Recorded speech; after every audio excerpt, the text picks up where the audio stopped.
Hello, everyone. Welcome to Chasing Murder. And today we're going to talk about a new story coming out of Pennsylvania. The guy is known in the media as Cavalcante, and that he escaped a Pennsylvania prison August 31st of 2023. We'll get into those details in just a second, but first let's kind of do a little bit of background on this guy. Cavalcante was actually convicted of first-degree murder on August 16th for fatally stabbing his former girlfriend by the name of Deborah, stabbing her 38 times in front of her children, mind you, in 2021 Pennsylvania. According to Chester County District Attorney Deb Ryan, she says that this guy has a pattern of domestic violence and has been described as extremely dangerous by prosecutors. This is according to an article that I found written by Cheyenne. Cavalcante was scheduled to be transferred to the state correctional facility after he was sentenced to life in prison without the possibility of parole for stabbing his ex-girlfriend. But he actually crab crawled his way out of the prison before that could happen. Before this, in Brazil, he is wanted for murder of a guy that he knew. This guy was a student there, and Cavalcante actually stalked and killed him near a food truck in Brazil before fleeing to the United States. We are told that Cavalcante actually was hiding in the jungle for a time before finally making it to an airport and somehow making it to the United States after committing murder in Brazil. What we're hearing is it took their state court exactly 8 days to grant the city's district attorney approval to arrest this guy, put a warrant out. So they're saying that this court in Brazil failed to promptly file the arrest warrant. This gave him a lot of leeway back in June of 2018 because it took him that long to even file this report. Had the arrest warrant been logged into the registry, customs authority at the airport would have been alerted, and Cavalcante would have been stopped from boarding the flight in January of 2018. Brazil is dealing with a lot of crime and a lot of homicide already. It is estimated that 45.03 crimes per 100,000 residents are reported in 2021, an estimated 41,000 homicides in 2022. That is around 111 violent deaths per day. And this is a 1% decrease from the previous year, as if that's something to brag about. Now, once he got here, he started, developing his life here in the United States, started dating a woman with children. We've heard several reasons as to why he took the life of his girlfriend and violently stabbing her 38 times. I mean, that's some major anger problems right there. We hear that prosecutors say that he killed her to stop her from telling police about the charges against him in Brazil, that she knew that he had murdered someone in Brazil. But Deborah's sister says that this guy was very jealous and he went through her phone and that he became an especially violent person after drinking. According to some news articles, they're saying that Cavalcante, sorry, I had trouble pronouncing that name, is following kind of the same path as someone who escaped that prison just a few months before him. The police were able to find this escapee and bring him back. But here's the problem. The prison was well aware that they had these little infrastructures that were considered an easy access for prisoners to escape.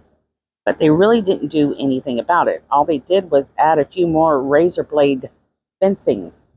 Media has reached out to the prison since this second escape, but they refused to comment. Instead, they had to look through and see, what they did say, which was, quote, "We thought we took appropriate measures to prevent that with razor wire," end quote. Holland said, again, "The one thing we didn't take into account was a failure on the human element side. We only focused on the physical infrastructure and not necessarily the human element," end quote. And still, instead of, securing this prison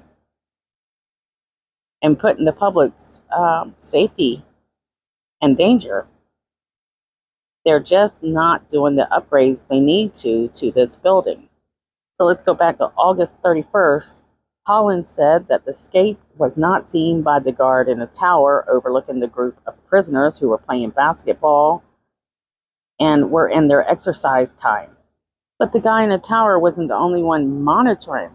There was 160 cameras at that correctional facility, and no one caught on to that. And right now they're saying that this tower guard is on administrative leave, when clearly it's not his fault 100%. I mean, you got to think, where was this guy shimmying up the wall? And the thing is they're talking about how this guy held himself when he climbed the wall. This was impressive to them, as if you had to be a significantly strong person to do that. In fact, they said they don't think an average person could have climbed that wall like that. Well, obviously, these people don't have children. At 9:35 a.m., Cavacante's block returns to the unit from the yard. And by 9:45 a.m., they say officers on Cavacante's block notify Central Control of a missing inmate. By 9:48 a.m., officers informed Central Control that Cavalcante was missing. And way too late later, at 9:50 a.m., the prison is on lockdown. 10:01 a.m., a public escape siren was sounded, and 911 center was notified about the last sightings of Cavalcante. Now, guys, I just jumped on this case, so if I make a mistake, just, fix it in the comments for me. I'm trying to quickly catch on to the story because I just caught on to it an hour ago. I have noticed that many of the articles out there, they do kind of contradict on the times, so I'm not really confident on the timeline right now. Now, the next day, where he's missing, around September 1st, a resident in the nearby area that goes by Ryan claims that he saw this guy, Cavalcante, inside his home on Friday night around 11:45 p.m. He does call the police. The police arrive, but the guy disappears into the thick wooded brush around the house. The guy takes off with some food. So this is in the Precopson Township. According to Ryan, he said that he got up to investigate after hearing a noise from the downstairs, which was around 11:45 p.m. that Friday. He said, quote, "What I decided to do was flip the light switch on and off 3 or 4 or 5 times, pause, and then he flipped the light switch from the downstairs 3 or 4 more times," which was the moment of like, oh my God, this guy is down there, end quote. From that point, he said he could see the guy and see him take food and walk out of his home.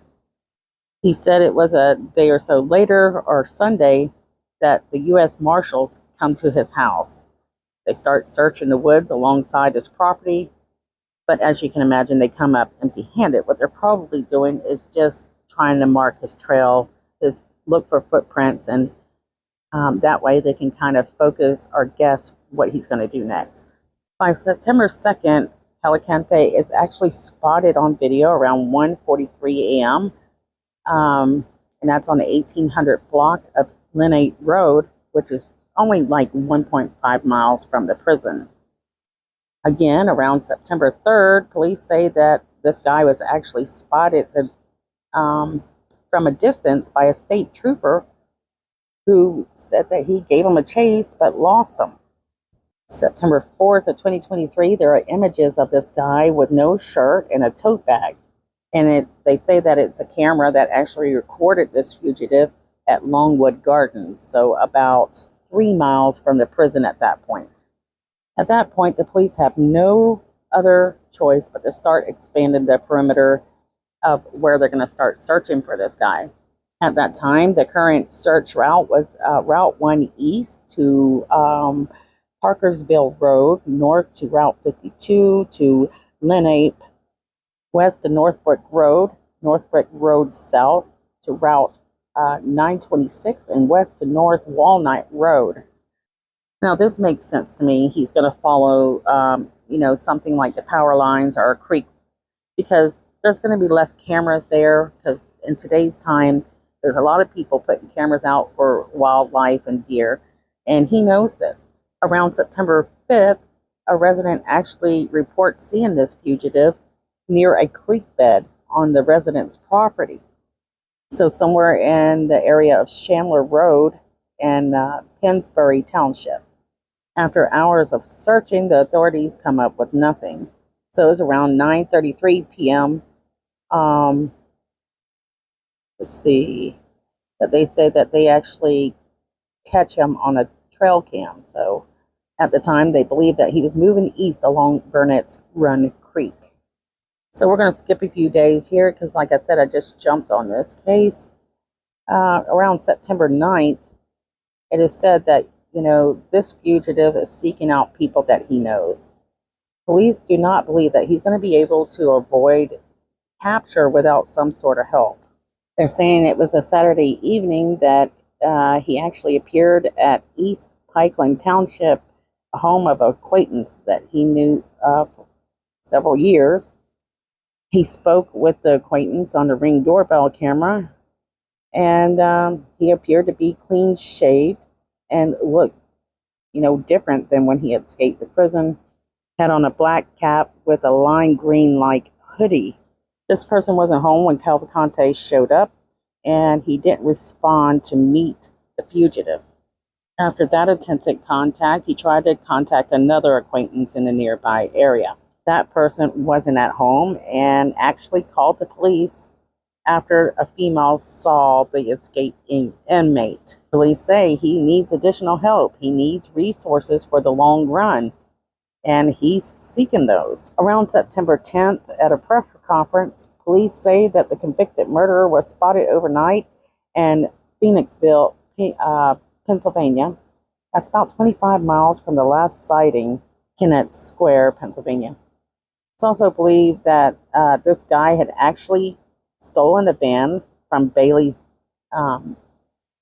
Dairy, which is in Westchester, Pennsylvania. The vehicle was later found without anyone inside, and the police towed it away to Glenmore, Pennsylvania. According to later information, it is believed that the keys were left in the vehicle and that he had actually stolen the vehicle between 7 and 10 p.m. while workers were still there working. So after recovering that vehicle, police actually predicted that they believe that Cavalcante will actually attempt to steal another vehicle soon. September 11th, the fugitive was spotted on Monday night in Chester County's Township, which is about 20 miles north of the prison.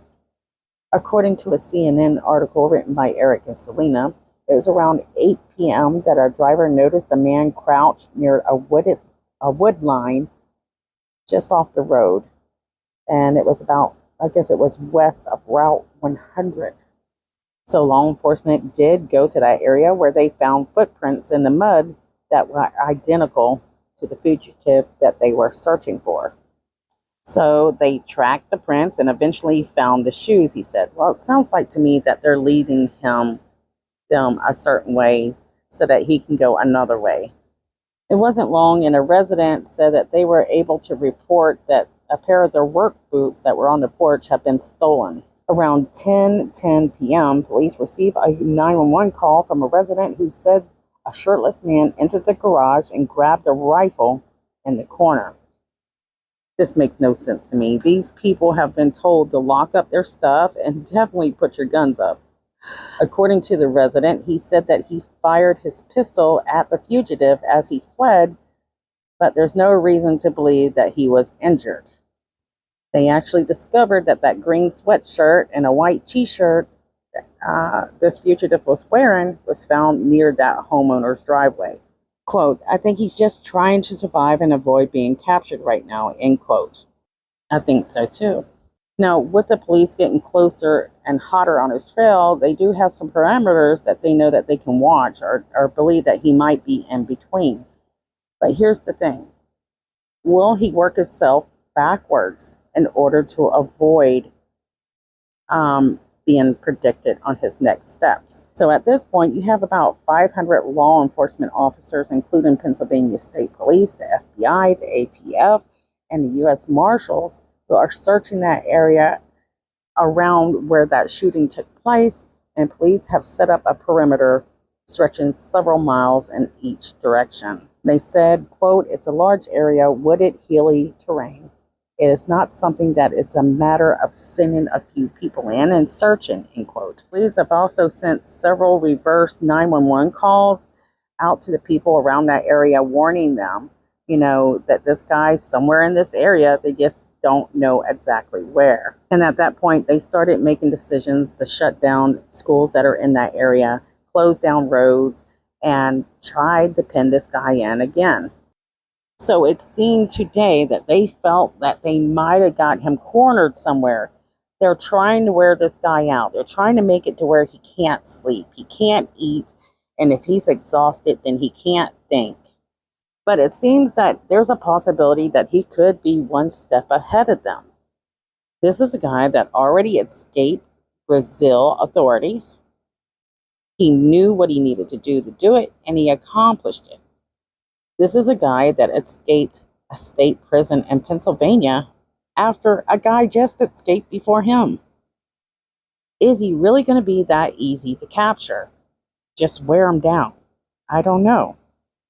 What do you guys think? Do you think this guy is going to be easy to wear down and predict? Which direction is this guy heading? I'm wondering if he's heading back towards the prison. At first, I was wondering if he was heading towards Canada. But so far, it just seems that he's kind of doing back and forth and back and forth.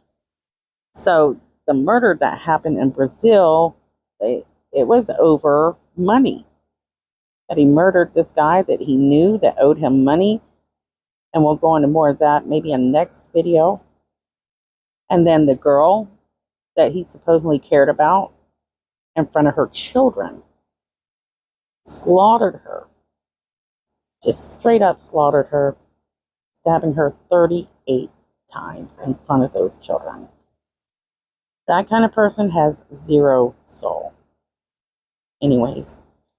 Don't forget about our girls that are missing out there. People like Jasmine Robinson, Dulce. They still have no answers. If you can, please share their story on your social media today. If you like my videos, please make sure that you like, subscribe, and share if you can. Don't forget to say hello in the comments, and I'll see you guys soon.